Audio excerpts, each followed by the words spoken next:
Oi! Yo! Welcome to Top Tips in Under 2 Minutes for Smartphone Photographers! Today's top tip is... move closer. The famous Hungarian war photographer Robert Capa once said, "If your pictures aren't good enough, you aren't close enough." Now, of course, like most photography advice, this isn't a one-size-fits-all situations. However, it's damn near close.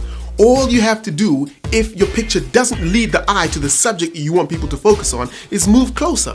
It automatically removes a bunch of distractions, and for those of us on mobile phones, the quality of the image as well tends to be a lot sharper and a lot stronger. Moving close seems like a really simple thing to do, but most of us are a little bit afraid to do it because we just don't feel that it's the most normal and regular thing to do.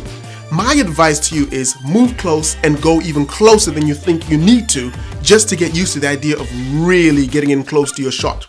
The funny thing about getting in close is that your pictures actually start to look more artistic the closer you get.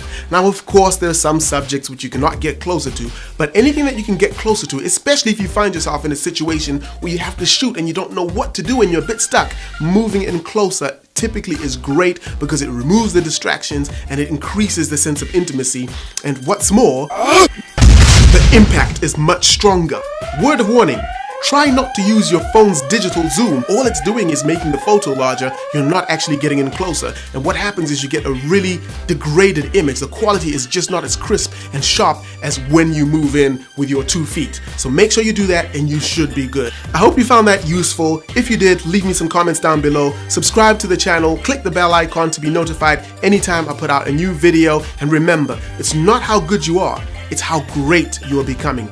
I am Visual Magpie on Facebook, Twitter, and Instagram. And until next time, take care.